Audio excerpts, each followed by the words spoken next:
ঘরের বউ নায়িকা হবে আমি এই কথাগুলো আপনি বলেছেন, কিন্তু ডিভোর্স হলো কত সালে? 2019-26 ঝামেলা শুরু হলো, ডিভোর্স মানে কাগজীয়ভাবে হয়েছে 20 জানুয়ারি 21 তারিখ।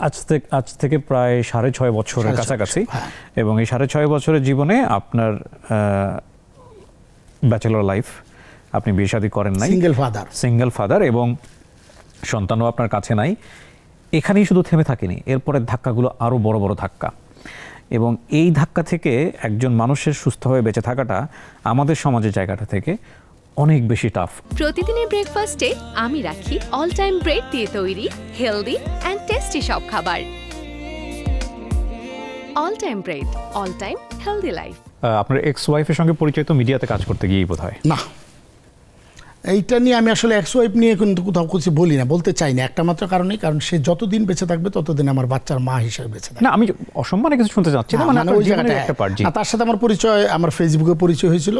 জি, সে তখন স্পেনে ছিল, সেখান থেকে আমাদের রিলেশন, এবং রিলেশনের জায়গা থেকে মানুষ তাড়াহুড়ো করে কোনো ডিসিশন নেওয়া যে ঠিক না, সেটা মায়ের কথা শুনিনি, আমি ভুল করেছিলাম। যদি আমি মায়ের কথা শুনতাম তাহলে কিন্তু আমার ভুল হতো না। মায়েরা কেন জানি বুঝে যায় না, বুঝে যায়, এটা ব্লাডের ব্যাপার। তো মা এমন একটা শব্দ যে বুঝবে, তার পিছনে তাকাইতে হবে না। সিদ্দিকুর রহমান তার জ্বলন্ত প্রমাণ। আজকের সিদ্দিকুর রহমান, আমি অভাব শব্দটার সাথে থাকতে চাই না। আমি মিডল ক্লাস ফ্যামিলির সন্তান, বিশাল বড় ফ্যামিলির সন্তান। আমি মাকে, জানি না হাদিসে আছে কিনা, পীরের মতো মানে মতো বলছি, পীরের না, মা, আমি মাকে ছাড়া পৃথিবীর কাউকে মানি না। আম্মা শুধু বললো যে তুমি যদি জেলখানা থেকে, কারাগার থেকে যদি তুমি, আমার শিক্ষালয় থেকে যদি তুমি কোরআনটা ধরে বের হতে পারো, তাহলে আমি সবচেয়ে বেশি খুশি হব। আমি সেই জায়গা থেকে সিদ্দিকুর রহমান চেঞ্জ। আরশের সঙ্গে আপনার দেখা হয়? আরশের সাথে আমার সেটাও একটু ঝামেলা। মহামান্য আদালত ওখানে ডিসিশন দিয়েছিল যে 2 দিন বাবা নিয়ে আসতে পারবে, বাবা কাছে রাখতে পারবে সপ্তাহে। বাট সেটাও আমার মানে বেটু না, এবং বাইলট করতেছে এখন পর্যন্ত, আজ অবধি পর্যন্ত। আমি 10 মাস 22 দিন শিক্ষালয়ে ছিলাম, সেখান থেকে আসার পরেও আমি বেবিটার সাথে এখনও দেখা হয়নি। সেই জন্য আমি আসার পরে, আমি সেদিন রাতে গাড়ির ভিতরে বৃষ্টি হচ্ছে, আমি একটা গান দিয়ে হঠাৎ করে একটা গান পাইলাম ঈদের মানে এই শিক্ষালয় থেকে আসার পথে। জীবনের হিসাব মিলাতে পারিনি, মনে হইলো যে হ্যাঁ, ক্যালকুলেশন যতই করি রেজাল্টটা 0 আসতেছে। এবং সেই 0 দেখা পেয়েছি কিন্তু আমি কারাগারে গিয়ে। কেমনে পেলাম? হঠাৎ করে তাকাই দেখি কারাগারে, প্রত্যেকটা কারাগারের ভবনের উপরে একটা করে 0। পড়তে হইল আবার 0, আমি আবার 0 দেখতেছি। আমি কারাগারে 0 দেখলাম কেন জিজ্ঞাসা করলাম সুবেদারদেরকে, ডিপটি জেলারকে জিজ্ঞাসা করলাম 0-র মানেটা কি। 0। আমি ওখানে যাওয়ার আগে কিন্তু আমার ফেসবুক গেটে দেখতে পারেন, আমি একটা স্ট্যাটাস দিয়েছিলাম অনেক আগে, 0-এর খেলা, 0 হাতে আসছি, 0 হাতে চলে যাব। কিন্তু এই পৃথিবী 0কে সেলুট করে। আপনার যত 0 আপনি সেলুট পাবেন তত 0। আপনি 1000 টাকার মালিক, 1-এর পরে 0 3টা। আমি 10,000 টাকার মালিক, 1-এর পরে 0 4টা। আপনি 1 লাখ টাকার মালিক, 1-এর পরে 0 5টা। আমি 10 লাখ টাকার মালিক, তার মানে 1-এর পরে 0 6টা। এইভাবে 0-0-এর খেলা। আজকে দেখেন, যে যত বেশি 0 অধিকারী, সেই লোককে সম্মান বেশি করি। 5,000 কোটি টাকার মালিক যদি 0 হয়ে, 0-এর পরিমাণ বেশি, 5 লাখ টাকার মানুষের চাইতে 5,000 কোটি টাকার মানুষ যদি কোনো এলাকায় যায়, এমপি কিন্তু দৌড়াদৌড়ি শুরু করে দেয়। বিকজ কিছু দিবে, একটা স্কুলে অনুদান করবে, কোথাও দিবে। সিকিউরিটি কাকে বলে? প্রতিদিনের ব্রেকফাস্টে আমি রাখি অল টাইম ব্রেড দিয়ে তৈরি হেলদি অ্যান্ড টেস্টি সব খাবার। All time bread, all time healthy life. এপ্রিলে 25 তারিখ আমি বাসায়, আমার বড় ভাইয়ের সাথে আমি রুমে বসে, আমরা এরকম, আমি তো মোটামুটি লোকজন একটু প্রবলেম বলে আমি সেটা সমাধান করি, যেভাবে মিলাই দেয়। আপনার এখানে আজকে 20 মিনিট যে লেট হয়েছে, সেটাও কিন্তু আমি একটা সালিশের মধ্যেই ছিলাম মোটামুটি। তো একটা ইয়ের মধ্যে ছিলাম, তখন হঠাৎ করে 2টা লোক আমার বাসায় ঢুকে। একজন লোক আমার সাথে তার 15 দিন আগে পরিচয় হয়েছে। যাই হোক, তার একটা পরিচয় দিয়েছে, আমি এটাও বলবো না, তাদেরকেও ক্ষমা করে দিছি। দিয়ে আমার বাসায় ঘেরাও করছে 300 লোকে, 3 থেকে 400 লোক করার পরে যাই হোক, তারা কি চায়, নিচে আমার একটা অফিস আছে, আমার এক ভাতিজাকে পাঠাইছে, পাঠানোর পরে তারা টাকা দাবি করছে। টাকা লাগবে কেন? গতানুগতিক তখন যেগুলো চলতেছিল ওই ওয়ার্ডগুলো ইউজ করে। আমি বললাম আমি তো কোনো অপরাধ করিনি, আমি কেন টাকা দেবো, আমি দিন শেষে শিল্পী মানুষ। তখন আমি ওখান থেকে আমি চলে গেছি। চলে যাওয়ার পরে অনেক বড় ঘটনা করছে ওখানে।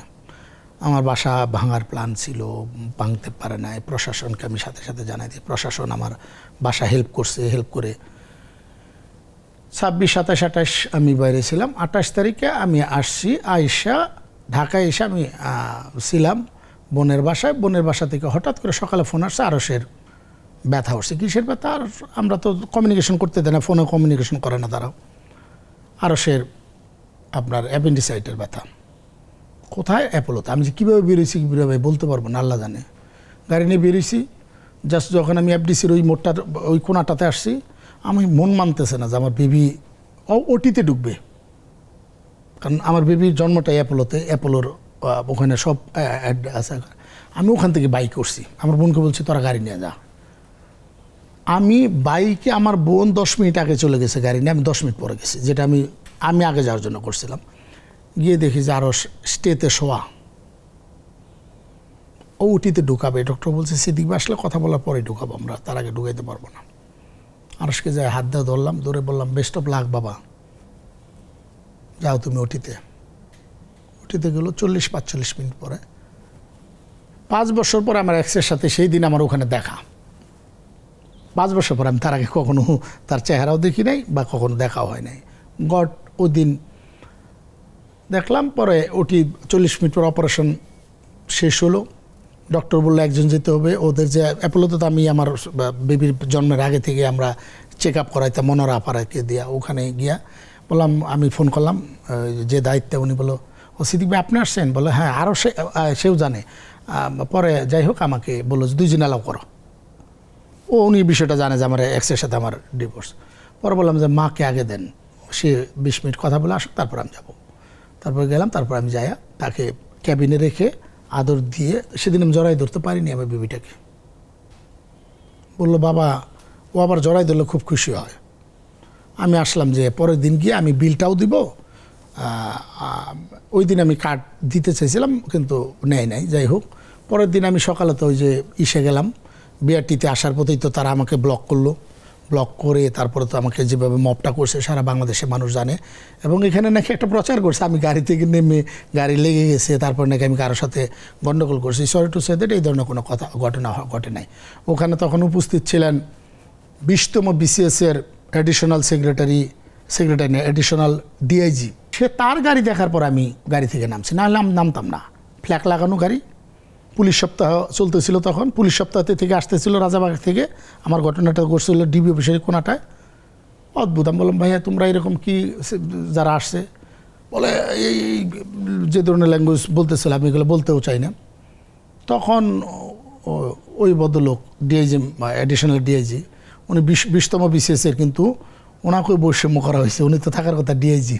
পরে ওনাকে বললাম ভাইয়া আমি ফোন করলে তো পুলিশ আসবে একটু পরে, আপনি ফোন করেন, আমি যদি অপরাধী হই তাহলে তো আমাকে পুলিশ নিয়ে যাবে এখান থেকে। পরে উনি ফোন করলো রমনা থানা থেকে। আসতে আসতে তো অনেক দূর রমনা থানা। টিভি থেকে একটা টিম আসলো, 5 জনের একটা টিম আসছে। এরা এসে আমার দিকেই তো একদম খুব এক্সাইটেড হয়ে গেছে। উনি এসে দেখবে এখানে এসে ছবি তুলতেছে। আমি বললাম ভাই চলেন ডিবি অফিসে চলেন, ওদেরকেও নিলে ওদের কমপ্লেনটাও শুনি। যদি আমার নামে মামলা থাকলে তো আমি অবশ্যই যাবো, আমি আইনের প্রতি শ্রদ্ধাশীল।